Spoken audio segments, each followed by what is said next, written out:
When you know what you want for the future, you need the present to line up with your goals. UCF Online offers more than 100 fully online programs in healthcare, engineering, criminal justice, and more, so you can get to your future and beyond.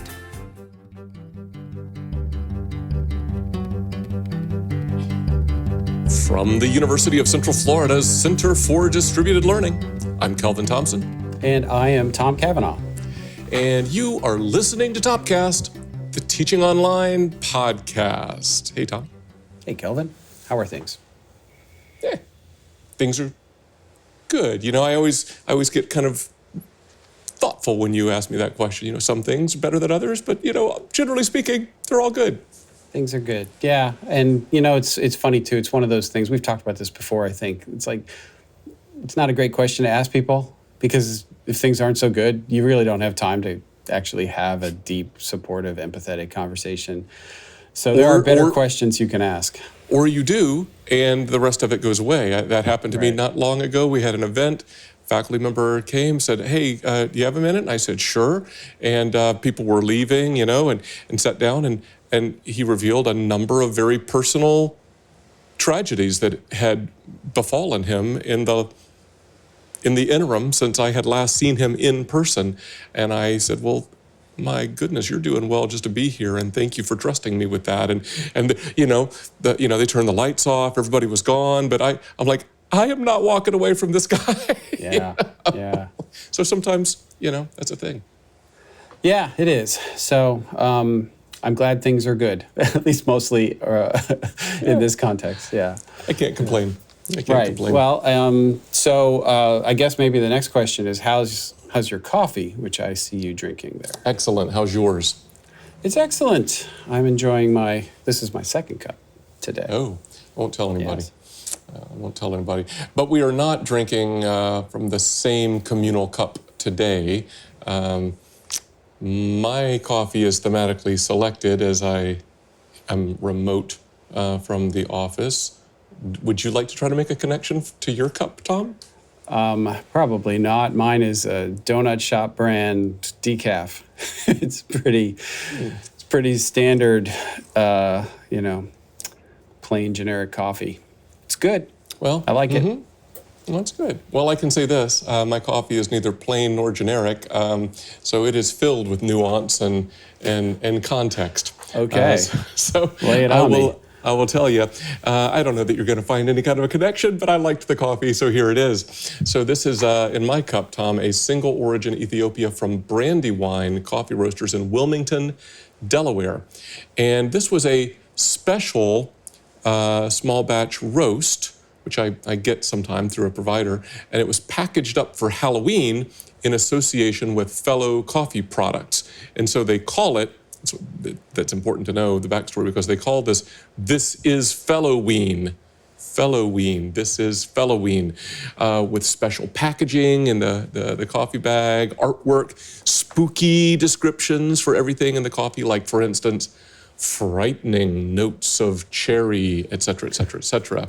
A spectral was in there and stuff like that. So I thought, you know, hey, as our listeners are listening to this, Halloween's behind us, but as I stared into the darkness of my cup of coffee, Tom, I could find a connection to today's topic, and I'm hoping you can too.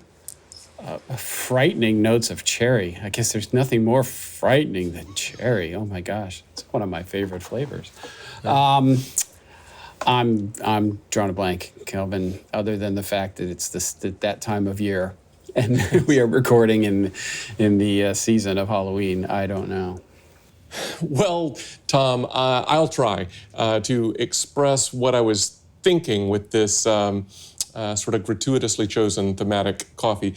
So it seems to me that Halloween is one of those seasons where we're brought together with like two contrasting perspectives. We can either be overwhelmed by the scary, oh no, don't want to think about Halloween, too scary, nope, negative, dark, or we can kind of lean into the fun of facing a challenge head on. Like one of our family's favorite movies this time of year is Disney Channel's Girl vs. Monster, or, you know, there's the classic Beetlejuice, which is, you know, silly and fun, or even maybe the the really old classic Abbott and Costello meet insert name of universal monster here, because they met everybody apparently. Yeah. So sometimes, right, there are scary challenges we face in life, including in digital education, and I think we'll be talking about some of those today. So we can be overwhelmed by them, or we can face them head on and have some fun doing it. So that's my attempt at a connection to This Is Falloween.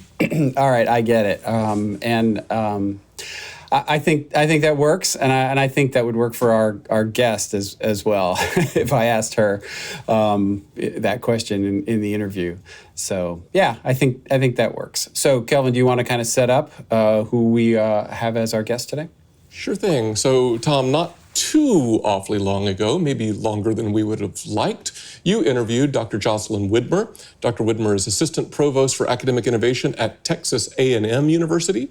And prior to Texas A&M, she held faculty and administrative positions at the National Academies of Science, Engineering, and Medicine, the University of Florida, Virginia Tech University. And I was fascinated by this. I didn't know this. Dr. Widmer has wide-ranging academic interests and holds degrees in urban and regional planning, public health, landscape architecture, art history, and English.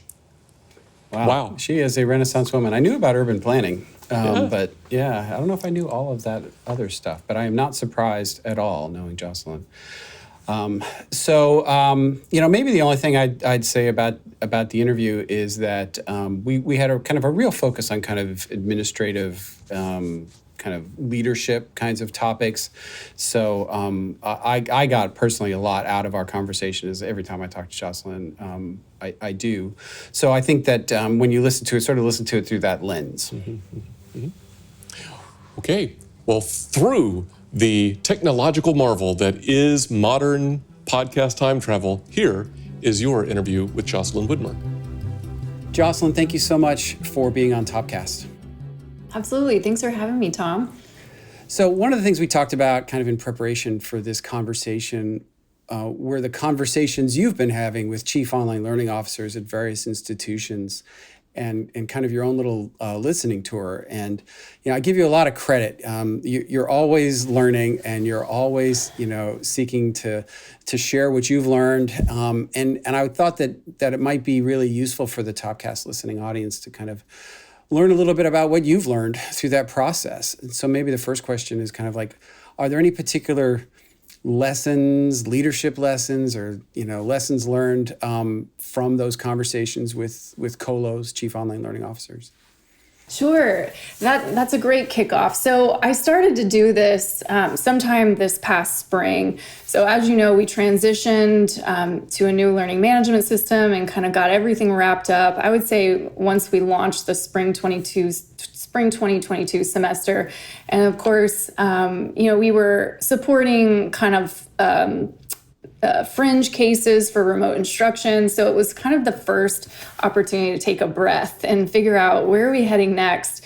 And so it occurred to me, just looking at LinkedIn, talking to a couple different people, that we were all sort of at that same place. I mean, certainly before COVID, the narrative around my role and really why it was put in place at A&M was we're so behind. And so I took the opportunity, now that we had really overhauled the digital learning environment, to figure out now where do we head? I mean, COVID, as one of the individuals that I have spoken to, kind of called it the great equalizer for all of us. And she said it really leveled the playing field in terms of what we were all doing, because we all struggled with different pieces of our digital learning environment, of our program implementation, what recruitment and enrollment looked like. And then of course, whatever we were dealing with our individual institutions. So the spring of this year became an opportunity to just kind of hit pause and figure out where we headed next, and strategically be able to align some of those pieces with Texas A&M and the strategic vision of really a new leadership that had taken place. So the individuals that I have sought out are really focused on scale. I mean, like yourself. I mean, I as much as I love sideways examples, scale was what I was really after, because we can't do much at A&M if we're not doing it at scale. And as you know, even small numbers and pilot projects can be quite big.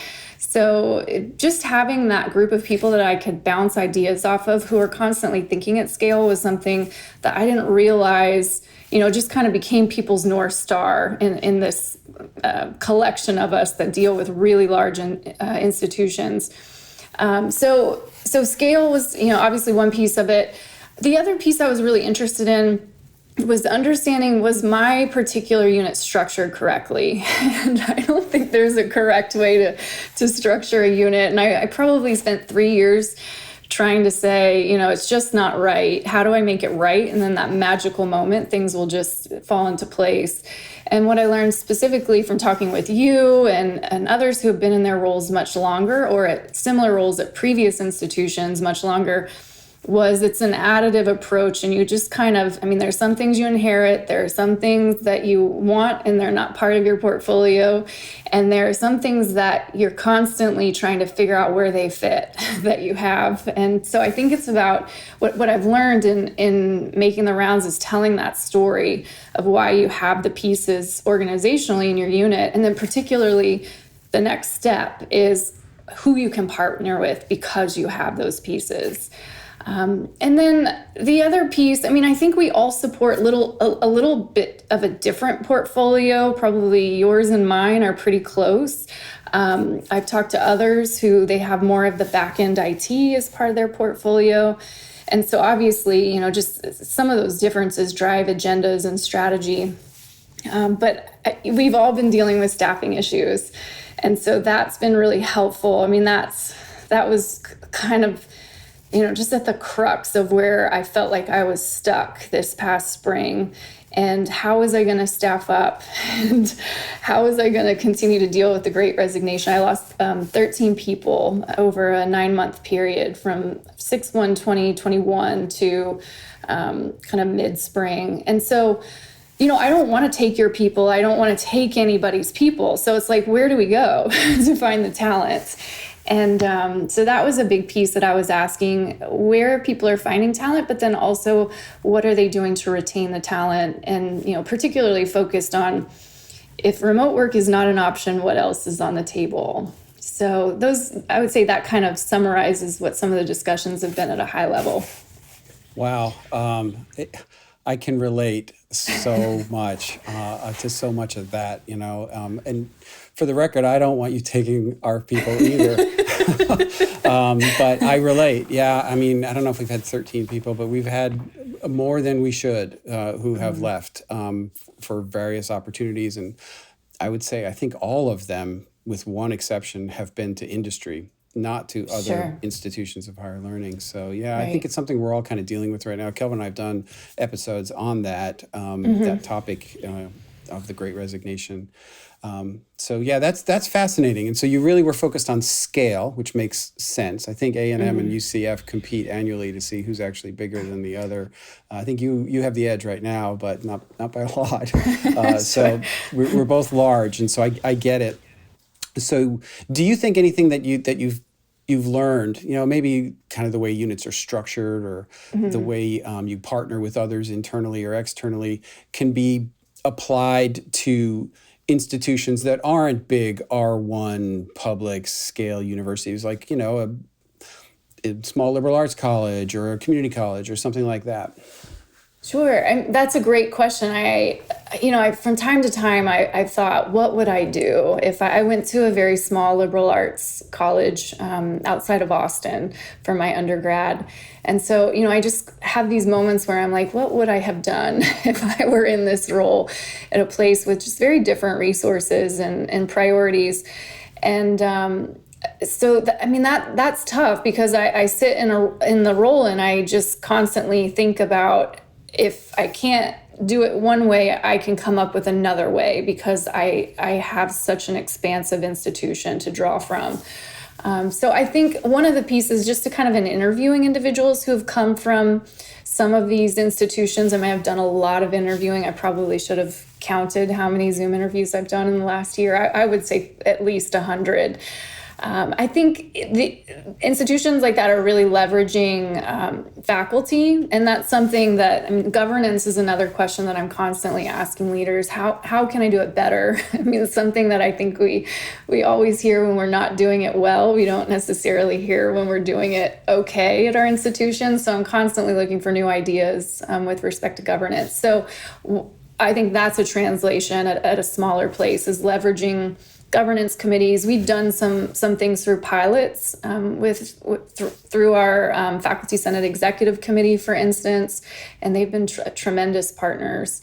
The other piece that I'm constantly reminded of, and we all have pools of student workers, student technicians. I mean, I think that's such an important talent pipeline at any institution, and I'm constantly thinking about, what more do I need to do in my role to bring up the next generation? Because we're going to have a talent block on the pipeline if we don't excite people and just explain, what it is that we do. And one quick example of that, so we do a lot of touring through our new innovative learning classroom building. We had a group of prospective students come in from San Antonio, and I was just reminded, they kind of were like, who are you? Why are we meeting with you? And I've got some shiny technology to show them. And they started taking pictures after I said, we're the office that supports Canvas, because they were using Canvas. And so it was just like this aha moment of, there's such continuity that exists, if we're thinking about that next gen, and leveraging just the experience that so many individuals have had in the K through 12 space in digital education. And often they get it before I have time to explain it. So that's kind of I think probably a sideways answer. I mean, I think there are tremendous challenges facing a place that doesn't have some of these resources, I would imagine. And I think there's so much that we can learn from them, because probably often we use too many resources to solve issues.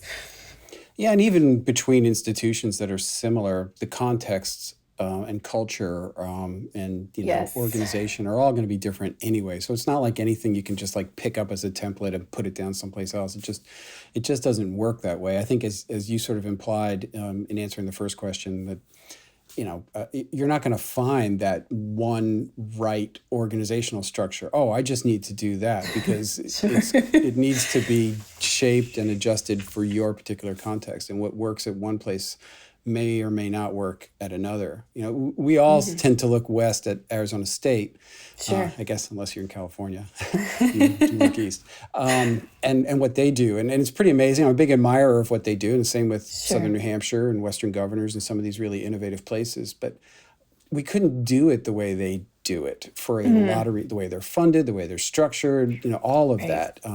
It just means that you have to think a little differently. Now, you can take the pieces that work, right? And that's what you've been doing.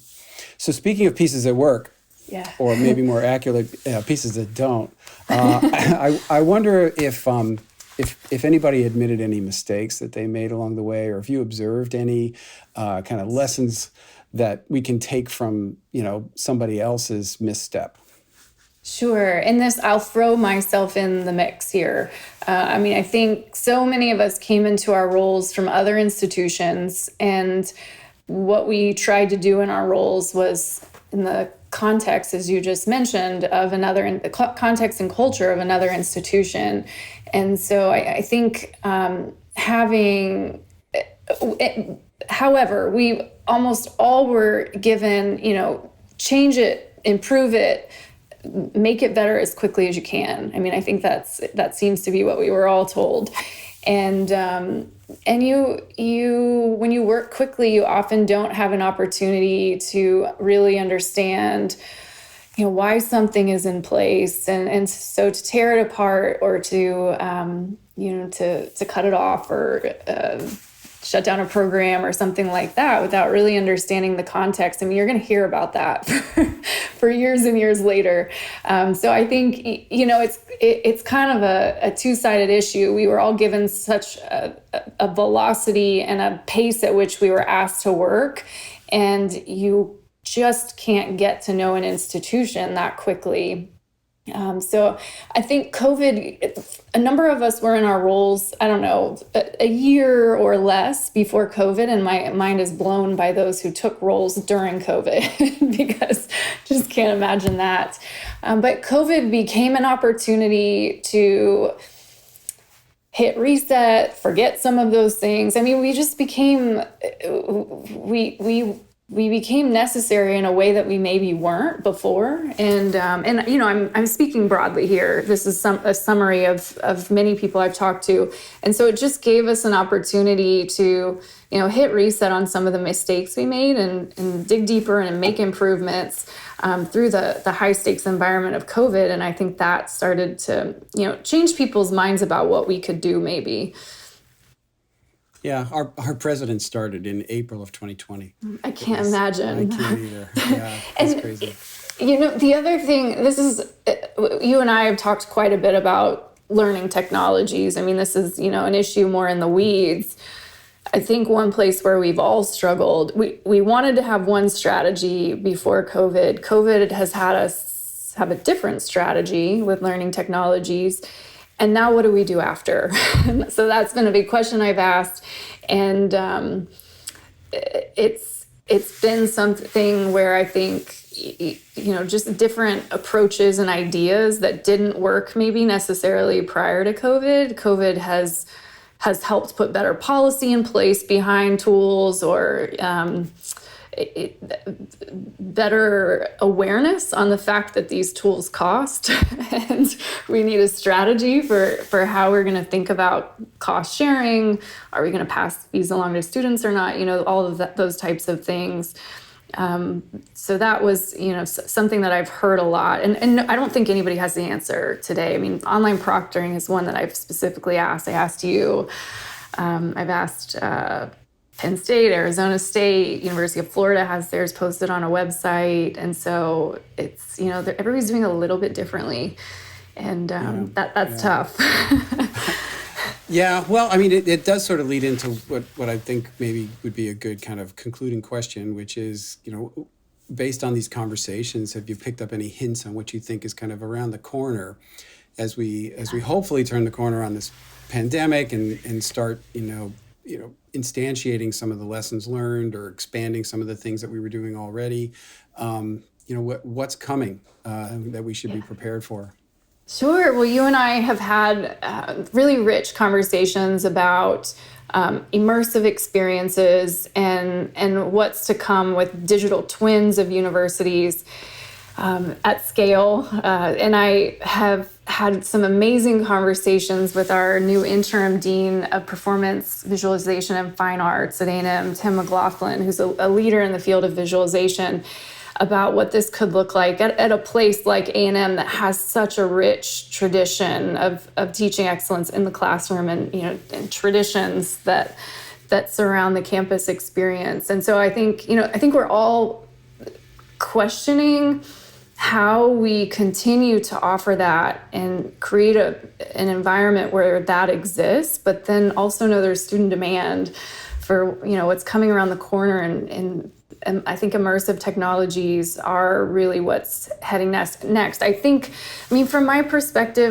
this is, you know, my opinion. I think, unfortunately, hybrid's going to be something that just gets leapfrogged. I mean, I don't think we collected the data we needed to from the high flex experience that everybody tried. And I mean, by and large, there was just such, you know, just not, people just weren't pumped about it. They didn't like it. And I mean, I think space and technology and size of class, I mean, I think there are a lot of variables that could have been studied, and it just kind of was taken as a catch-all.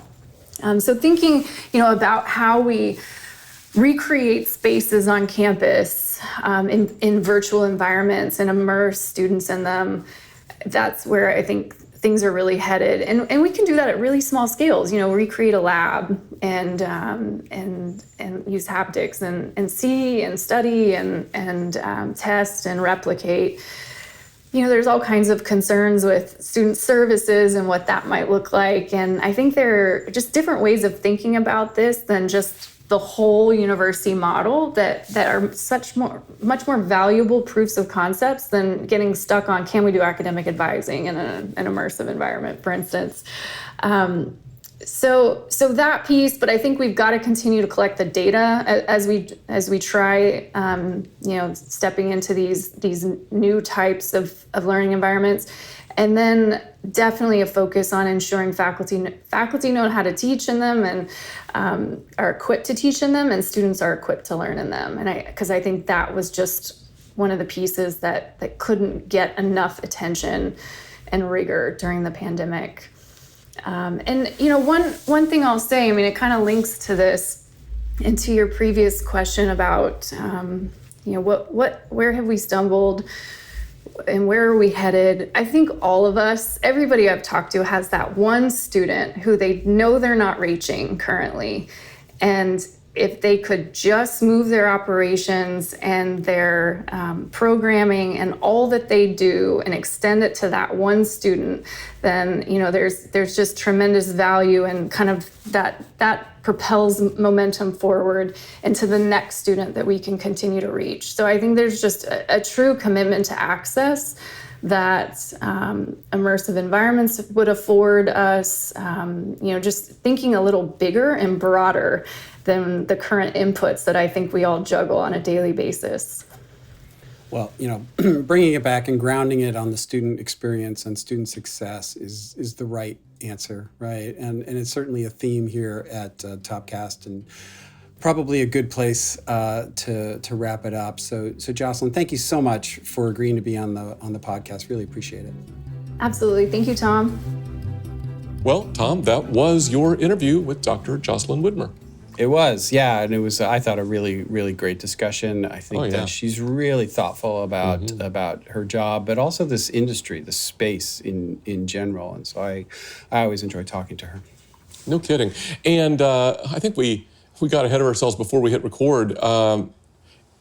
If I understood correctly, listening back to that, right, 100 or more interviews with COLOs?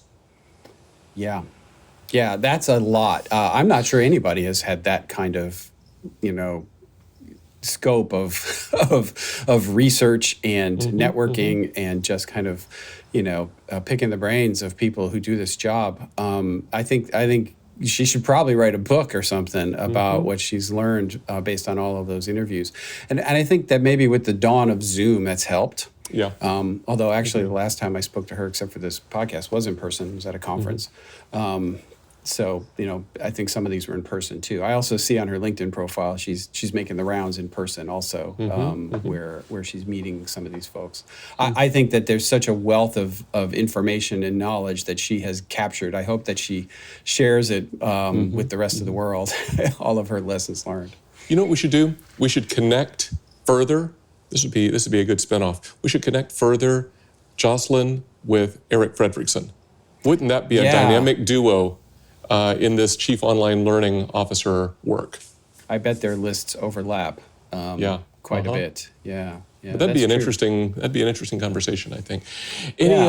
Anything stand out to you listening back through that interview again that you want to underscore?